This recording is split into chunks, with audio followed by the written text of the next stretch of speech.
এবার আল্লাহ পাক রব্বুল আলামিন যখন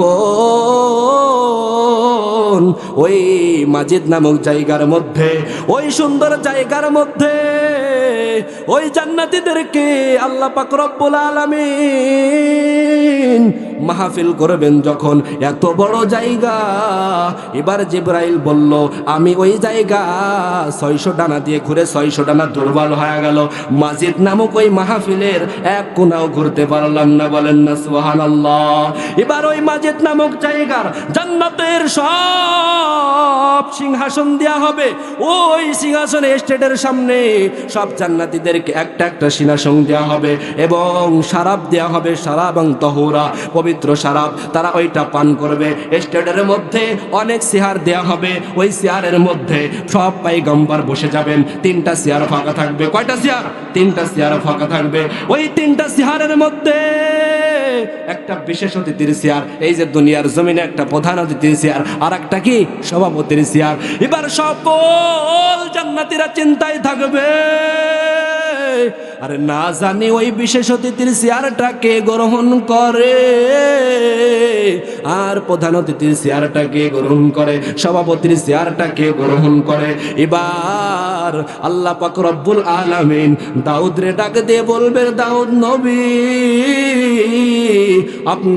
আপনি বিশেষ অতিথির চেয়ারের মধ্যে বসে যান। এবার জান্নাতীরা চিন্তা করবে, না জানি প্রধান অতিথির চেয়ারের মধ্যে আল্লাহ কাকে দেয়। এবার প্রধান অতিথির চেয়ারের মধ্যে আল্লাহ পাক রব্বুল আলামিন আমার আপনার মায়ার নবী রে, আমার আপনার যে নবীর না তৈরি করলে জান্নাত তৈরি করা হইতো না রে, সেই রহমতের নবীকে প্রধান অতিথির চেয়ারে বসাইয়া দিবেন, আর সভাপতির চেয়ার বাকি। এবার জান্নাতীরা বলবে রে মালিক। এবার আল্লাহ পাক রব্বুল আলামিন কোরআনের মধ্যে ঘোষণা দিলেন, ওয়ালা সাউফা ইউতিকা রাব্বুকা ফাতারদা, ও নবী আপনি চিন্তা করবেন না, আমি আপনার উম্মতের জন্য একটা উত্তম ফায়সালা করব। যখন নবীকে এই ঘোষণা দিলেন তখন রহমতের নবী সিজদা থেকে উঠলো। কেমন চিন্তা উম্মতের জন্য রহমতের নবী করেন। আজ আমি আপনি ওই রহমতের নবীর সুন্নাত আমার আপনার গলায় ঝুলাই না, ওই আমি আপনি ওই রহমতের নবীকে ভালোবাসি না। আরে এতিম নবী, রহমতের নবী কেমন এতিম? আরে আমার আপনার মায়ার নবী, এতিম নবী আমার রহমতের নবী, যেই নবীর জন্মের আগেই পিতা ইন্তেকাল করে গহীন অন্ধকার কবরে চলে গেল। এবার বাবা জানের কবর দেখার জন্য রহমতের নবী 6 বছর বয়সে গেলেন, ফেরার পথে আম্মাকেও হারাইলেন, 8 বছর বয়সে এরকম দাদাকেও হারাইলেন। ওই আমার এতিম নবীর প্রতি সাহাবাদের কেমন ভালোবাসার যুবক, ও বৃদ্ধ বাবাজি, ও মাগুরবাসী, ও পদ্মার মা, একটু অন্তরের কান লাগাই শ্রবণ করেন ওই রহমতের নবীকে সাহাবায়ে কেরাম কেমন ভালোবাসতো। এক সাহাবী রহমতের নবীর গেটের কিনারায় যে কান্না করে আর বলে, ওগো রহমতের নবী আপনাকে যদি এক নজর না দেখি আমার আর কোনো কামে মন বসে না। এবার জিবরাইল আলাইহিস সালাম নবীর জান কবজ করার জন্য ঘোষণা দিলেন। এবার রহমতের নবী আমার জিবরাইলকে ডাক দিয়ে বলেন, জিবরাইল ভাই আপনি যদি আল্লাহকে যে বলেন যে আল্লাহ যেন আমার জানটা কবজ না করে, দুনিয়া থেকে যেন না নিয়ে যায়, কারণ আমাকে না নিলে আল্লাহর বিন্দু পরিমাণ ক্ষতি হবে না, তবে আমাকে যদি আল্লাহ তাআলা দুনিয়া থেকে উঠায় নিয়ে যায় তাহলে আমার উম্মতের কি হালাত হবে না জানি, আমার উম্মত কওমে লূতের মতো ধ্বংস হয়ে যায়। এবারে জিবরাইল আল্লাহর কাছে চলে গেলেন, যে বলে ওগো মালিক কি খেলাটা না আপনি খেলতেছেন? আপনার নবী কি বলেছে আপনার তো জানার বাকি নাই। আপনার নবী কি বলেছে, উম্মতের দায়িত্ব কে নেবে? নবী যদি জমিন থেকে বিদায় নেয়, আমার আল্লাহ পাক রব্বুল আলামিন জিবরাইলকে জানায়া দেয়, রে জিবরাইল যাও আর নবীকে জানায়া দাও, নবী জমিন থেকে বিদায় ঠিকই নিবে। নবীর উম্মতের দায়িত্ব যিনি নিবেন তিনি আর কেউ না, তিনি হলো আমি আল্লাহ। বলেন না সুবহানাল্লাহ। কাদের কুদরত দারি বর কামাল, আনতা হাসবি আনতা রব্বি জুল জালাল, তোহি কাদের জালিলুল্লাহ জাহাদার, বহর হালে তুহি মেরা নিগাহদার। বলেন না মারহাবা। এখন আপনাদেরকে একটু শোনাবো যে আমাদের জমিন থেকে সবারই মৃত্যুবরণ করতে হবে। 1 মিনিট 2 মিনিট এইটা শোনায়া চলে যাব জান্নাতের নিয়ামতের মধ্যে। এবার জমিন থেকে আমার আপনার বিদায় নিতে হবে। আমার আপনার এটা বিশ্বাস করার দরকার নাই, কিন্তু কোরআন তো সবাই বিশ্বাস করি, তো আমরা কোরআন বিশ্বাস করি সবাই। এবার কোরআনের মধ্যে মহান আল্লাহ পাক রব্বুল আলামিন 21 নম্বর পারার 2 নম্বর পৃষ্ঠা সূরা আর সুম্মা তো পার ইলাইনা তুরজাউন, যেখান থেকে এসেছি সেদিকে আবার প্রত্যাবর্তন করতে হবে। আর রহমতের নবী মায়ার নবী এই মৃত্যু সম্পর্কে বলেন, আকসিরু যিকরা হাযিমিল লাযযাতিল মাউত, মিশকাত শরীফের 140 নম্বর পৃষ্ঠার হাদিস। আন আবি হুরায়রা রাদিয়াল্লাহু তাআলা আনহু ক্বালা রাসূলুল্লাহ সাল্লাল্লাহু আলাইহি ওয়াসাল্লাম, আকসিরু যিকরা হাযিমিল লাযযাতিল মাউত, তোমরা মৃত্যুকে অধিক পরিমাণে স্মরণ করো, কেননা মৃত্যু দুনিয়ার সব স্বাদকে ধ্বংস করে দেয়। আরে আমি আপনি দুনিয়ার জমিনে এসেছি, হঠাৎ আমার আপনার মৃত্যুবরণ হয়ে যাবে, আমার আপনার ওই কবরের মধ্যে যাইতে হবে, আমার আপনার ওই কবরের মধ্যে যাওয়া লাগবে। আমাদের এই যে শ্বাস প্রশ্বাস যে চলাফেরা করতেছে, যখন আমাদের এই শ্বাস প্রশ্বাস বন্ধ হয়ে যাবে তখন আমাদের রক্ত চলাও বন্ধ হয়ে যাবে। আর যখন রক্ত চলা বন্ধ হয়ে যাবে তখন আমার আপনার শরীর থেকে গন্ধ বের হবে, তখন আমার আপনার থেকে মানুষ দূরে সরে যাবে। আর আমার আপনার পিছনের রাস্তা দিয়ে এক প্রকার পোকা বের হবে। এই পোকা যত বড়ই বাদশাহ হোক, নমরুদের মৃত্যু হলে তার পিছনের রাস্তা দিয়েও বের হবে। ডোনাল্ড ট্রাম্প যেই হোক, মৃত্যুবরণ করার পর দীর্ঘ সময় রেখে দিলে সবারই এইগুলো বের হবে। আর মৃত্যুবরণ সবারই করতে হবে। কিছুদিন আগে আমাদের জমিন থেকে বিদায় নিল প্রেসিডেন্টের একজন বিবি, প্রধানমন্ত্রী বিদায় নিল, উসমান হাদি ভাই বিদায় নিল, এরকম কত বাহাদুর জমিন থেকে বিদায় নিল। আমিও আপনিও জমিনের মধ্যে থাকতে পারবো না। আমি আপনি যখন ইন্তেকাল করব তখন আমার আপনাকে ওই কবরের মধ্যে রেখে আসা হবে। আর দুনিয়া স্বার্থপর একটা জায়গা। দুনিয়া আপনার বাবাকেও থাকতে দেয় নাই, আপনার দাদাকেও থাকতে দেয় নাই, আপনাকেও থাকতে দিবে না, লাথি মেরে বের করে দিবে। মরণ যখন আমার আপনার নসিবে আসবে, এখন আপনি মরে যাবেন, আপনার জন্য মাটি দেওয়ার জন্য সবাই রেডি হয়ে যাবে। আরে লক্ষ কোটি টাকা দিলেও আপনার কবরের আপনার সাথে একদিন আপনার স্ত্রীও থাকবে না। যে স্ত্রীর ভালোবাসা, সেই স্ত্রীও একদিন আপনার সাথে থাকবে না। এমন একটা মরণ, এই মরণ যখন আসিবে তখন সঙ্গের সাথে কেউ হবে না। একটা গজল হোক, মরণ যখন আসিবে তোমার নসিবে, সঙ্গের সাথে কেউ হবে না, তা কি জানো না? মরণ ভীষণ যন্ত্রণা, মরণ যেদিন আসিবে তোমার নসিবে, সঙ্গের সাথী কেউ হবে না, তা কি জানো না? মরণ ভীষণ যন্ত্রণা। চারজনে চার কাঁধে করে নিয়ে যাবে কবরের পারে, চারজনে চার কাঁধে করে নিয়ে যাবে কবরের পারে, চিরবিদায় দিবে সব জনা রে অবুঝ মনা, চিরবিদায় দিবে সব জনা। সবাই তোমায় ফেলে যাবে, নবীজি পাশে থাকিবে। সবাই তোমায় ফেলে যাবে, নবীজি পাশে থাকিবে। খাটি উম্মত বিনে তারে চিনবে না, আছে বর্ণনা মরণ ভীষণ যন্ত্রণা। মরণ যেদিন আসিবে তোমার নসিবে, সঙ্গের সাথী কেউ হবে না, তা কি জানো না? মরণ ভীষণ যন্ত্রণা। সময় থাকতে সময় চেনো, আল্লাহ নবীর কথা মানো। সময় থাকতে সময় চিনো, আল্লাহ নবীর কথা মানো। হেলায় হেলায় দিন কাটাইও না রে অবুঝ মনা, হেলায় হেলায় দিন কাটাইও না। আমি রাকিবুল ইসলাম ফরিদপুরি, হাতে নাই রে পারের খড়ি। দয়াল নবী বিনে কিছুই বুঝে না মনের কামনা, মরণ ভীষণ যন্ত্রণা। মরণ যেদিন আসিবে তোমার নসিবে, সঙ্গের সাথী কেউ হবে না, তা কি জানো না? মরণ ভীষণ যন্ত্রণা। বলেন না মারহাবা। মাইকম্যান মাওলানা ভাই একটু আসেন, গলা টলাটা টেনে শুকাই ফেলতেছে। শুরুতে ঠিক ছিল, এখন গলা টানতেছে।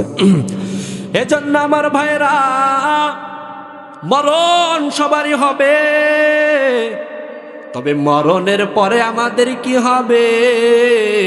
দুনিয়ার জমিন থেকে যদি আমি আপনি ভালো আমল নিয়ে ওই কবরের দিকে যাই, আমি আপনি যদি ভালো আখলাক নিয়ে ওই কবরের মধ্যে যাই, দুনিয়ার জমিন থেকে যদি সব ধরনের বাহাদুরি ছাড়িয়া, সব ধরনের গুনাহ ছাড়িয়া, সব ধরনের আকাম কুকাম ছাড়িয়া আমি আপনি যদি ওই কবরে যাই, তাহলে ওই কবরে আমার আপনার জন্য জান্নাত আছে।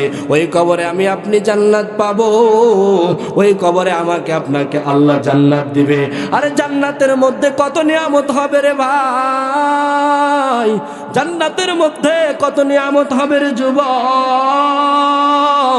জান্নাতের নিয়ামত অনেক সুন্দর রে যুবক। আরে আমার আল্লাহ তো জান্নাত দিতে কার্পণ্যতা করবেন না। ইন্নাল্লাযীনা আমানু ওয়া আমিলুস সালিহাত কানাত লাহুম জান্নাতুল ফিরদাউসি নুজুলা। আরে আমার মালিক তো দয়ার মালিক, আমার মালিক তো মায়ার মালিক। আমার আপনার মালিক আমাকে আপনাকে জান্নাতে দিবেন, কিন্তু কখন আমাকে আপনাকে জান্নাতে দিবেন? আমার আপনার মালিক কখনই আমাকে আপনাকে জান্নাতে দিবেন যখন আমি আপনি দুনিয়ার সব গুনাহ ছাড়িয়া, দুনিয়ার সব কষ্ট সহ্য করিয়া জান্নাতের পথে চলে চলে যখন কবরে যাব, তখন আমাকে আপনাকে জান্নাত দিবে। আর ওই জান্নাত যখন আমি আপনি পাবো, তখন আমার আপনার জান্নাতের হাজার প্রকার নিয়ামত খেতে খেতে আর ভক্ষণ করতে করতে এক সময় জান্নাতীদের চিন্তা হবে, ও দয়ার মালিক, জান্নাতের সব নিয়ামত তো ভক্ষণ করলাম, জান্নাতের সব নিয়ামত তো খাইলাম, কিন্তু এবার আপনাকে একটু দেখতে মনে চায়, আপনাকে দেখার একটু ব্যবস্থা করেন। আমার আপনার দয়ার মালিক, আমার আপনার দয়ার মাওলা তো বড় রহমতের মাওলা, আমার আপনার দয়ার মাওলা তো বড় ভালোবাসার মাওলা। আমার আল্লাহ পাক রব্বুল আলামিন ঘোষণা দিয়ে দেয়, ও জান্নাতীরা শোনো, আর দুনিয়ার জমিনে মাহফিল হয়েছে আর দাওয়াত দিয়েছে কমিটিরা, আর এখন আমি তোমাদের জন্য একটা মাহফিল দিব। এই মাহফিলটা দিব জান্নাতের মধ্যে, যে জায়গার মধ্যে আমার মাওলা মাহফিল দিবেন, জান্নাতের ময়দানে যে জায়গায় মাহফিল হবে, ওই জায়গাটার নাম আল্লাহ পাক রব্বুল আলামিন দিলেন মাজিদ নামক জায়গা। ওই মাজিদ নামক জায়গা কত বড় জায়গা, কত বড় জায়গা। আর জান্নাতীদের জন্য ওই মাজিদ নামক জায়গায় আমার মালিক মাহফিল দিবেন। এবার ওই জায়গার বড়ত্ব বোঝানোর জন্য জিবরাইল আলাইহিস সালাম রহমতের নবী নবীকে ডাক দিয়ে বলেন, ও রহমতের নবী, মায়ার নবী, রহমতের নবী, আল্লাহ পাক রব্বুল আলামিন, আল্লাহ পাক রব্বুল আলামিন আমাকে 600 ডানা দিয়েছে, কিন্তু এই 600 ডানা আমাকে প্রয়োগ করার জন্য কোনো মাধ্যম কখনো দেন না। অনেক কাজ দিয়েছে, কিন্তু আবার একটা দানাও কখনো দুর্বল হয় নাই। এবার আমি আল্লাহর কাছে আবদার করলাম, ও দয়ার মালিক, আপনি আমাকে যে 600টা ডানা দিলেন, এইটা ব্যবহার করার জন্য আমাকে একটা ব্যবস্থা আপনি করেন। আমার আপনার রহমতের মালিক। আল্লাহ বলবেন, তুমি 7 জান্নাত ঘুরে আসো। জিবরাইল বলে, 7 জান্নাত ঘুরে আসলাম, আমার একটা ডানাও দুর্বল হইল না। এবার আল্লাহ বলল, ওই জান্নাতের মাজিদ নামক জায়গাটা যে উম্মতের জান্নাতীদের জন্য দেয়া হবে, ওই জায়গাটা ঘুরে আসো। এবার জিবরাইল রহমতের নবীকে ডাক দিয়ে বলে যে, যখন আমাকে মাজিদ নামক ওই জায়গায় পাঠানো হলো, আমার 100 ডানা দুর্বল হয়ে গেল, 200 ডানা, 300 ডানা, 500 ডানা দুর্বল হয়ে গেল। তখনও আমি ওই মাজিদ নামক জান্নাতের ওই জান্নাতীদের জায়গাটা ঘুরে শেষ করতে পারলাম না। বলেন না সুবহানাল্লাহ। এবার আল্লাহ পাক রব্বুল আলামিন যখন ওই মাজিদ নামক জায়গার মধ্যে, ওই সুন্দর জায়গার মধ্যে ওই জান্নাতীদেরকে আল্লাহ পাক রব্বুল আলামিন মাহফিল করবেন যখন, এত বড় জায়গা, এবার জিবরাইল বলল, আমি ওই জায়গা 600 ডানা দিয়ে ঘুরে 600 ডানা দুর্বল হয়ে গেল, মাজিদ নামক ওই মাহফিলের এক কোনাও ঘুরতে পারলাম না। বলেন না সুবহানাল্লাহ। এবার ওই মাজিদ নামক জায়গার জান্নাতের সব সিংহাসন দেয়া হবে, ওই সিংহাসনে স্টেটের সামনে সব জান্নাতীদেরকে একটা একটা সিংহাসন দেওয়া হবে এবং শরাব দেওয়া হবে, শরাব এবং তহুরা, পবিত্র শরাব, তারা ওইটা পান করবে। স্টেটের মধ্যে অনেক চেয়ার দেওয়া হবে, ওই চেয়ারের মধ্যে সব পয়গম্বর বসে যাবেন। 3টা চেয়ার ফাঁকা থাকবে। কয়টা চেয়ার? 3টা চেয়ার ফাঁকা থাকবে। ওই 3টা চেয়ারের মধ্যে একটা বিশেষ অতিথির চেয়ার, এই যে দুনিয়ার জমিনে একটা প্রধান অতিথির চেয়ার, আর একটা কি সভাপতির চেয়ার। এবার সকল জান্নাতীরা চিন্তায় থাকবে, আরে না জানি ওই বিশেষ অতিথির চেয়ারটাকে গ্রহণ করে, আর প্রধান অতিথির চেয়ারটাকে গ্রহণ করে, সভাপতির চেয়ারটাকে গ্রহণ করে। এবার আল্লাহ পাক রব্বুল আলামিন দাউদ রে ডাক দিয়ে বলবে, দাউদ নবী, আপনি বিশেষ অতিথির চেয়ারের মধ্যে বসে যান। এবার জান্নাতীরা চিন্তা করবে, না জানি প্রধান অতিথির চেয়ারের মধ্যে আল্লাহ কাকে দেয়। এবার প্রধান অতিথির চেয়ারের মধ্যে আল্লাহ পাক রব্বুল আলামিন আমার আপনার মায়ার নবী রে, আমার আপনার যে নবীর না তৈরি করলে জান্নাত তৈরি করা হইতো না রে, সেই রহমতের নবীকে প্রধান অতিথির চেয়ারে বসাইয়া দিবেন, আর সভাপতির চেয়ার বাকি। এবার জান্নাতীরা বলবে, রে মালিক, এবার প্রধান অতিথির চেয়ারের মধ্যে বসবে কে? এবার প্রধান অতিথির চেয়ারের মধ্যে যিনি বসবে তিনি আর কেউ না, আমার আপনার মালিক। বলেন না সুবহানাল্লাহ। এবার বিশেষ অতিথির চেয়ারে দাউদ আলাইহিস সালাম, অনেকের আবদার ছিল জন্য শেষ করতেছে না, এত বড় একজন মুরব্বী বসায় রেখে আমার বেয়াদবি হচ্ছে কিনা, এটুক শেষ করে অনেকের আবদার ছিল বলার জন্য, এই ঘটনাটাই জন্য বলতেছি। রাজি আছেন তো একটু শুনতে, নাকি ছেড়ে দেব, হযরতকে দিয়ে দিব? আল্লাহ পাক রব্বুল আলামিন কবুল করুন। এবার যখন ওই বিশেষ অতিথির চেয়ারে দাউদ আলাইহিস সালাম, আমার আল্লাহ বলবে, ও দাউদ নবী, আপনি আপনার মধুর সুরে, যে সুরে মহাগ্রন্থ পবিত্র কালামে পাকের তেলাওয়াত করতেন, আরে মাসরা পর্যন্ত ওই জর্ডানের জমিনে সেই জায়গা এখনো আছে, মাসরা পর্যন্ত সিরিয়াল ধরতো দাউদ নবীর কিতাব শুনতে, কোরআন শুনতে, এই মধুর সুরে 19 সূরা মুলক তেলাওয়াত করবে। তাবারাকাল্লাযী বিয়াদিহিল মুলকু ওয়া হুয়া আলা কুল্লি শাইইন কাদির। এই মধুর সুরে তেলাওয়াতের পর ধ্যান হারা হয়ে যাবে 40 বছর। জান্নাতীরা তারপরে হুশ হওয়ার পরে আল্লাহ পাক রব্বুল আলামিন তারপরে বলবে, ও রহমতের নবী আপনি তেলাওয়াত করেন। আমার আপনার রহমতের নবী সূরা ইয়াসিন তেলাওয়াত করবে। মানুষগুলো 500 বছর ধ্যান হারা হয়ে যাবে। তারপরে সর্বশেষ রহমতের নবী ইয়াসিন সূরা তেলাওয়াত করবে।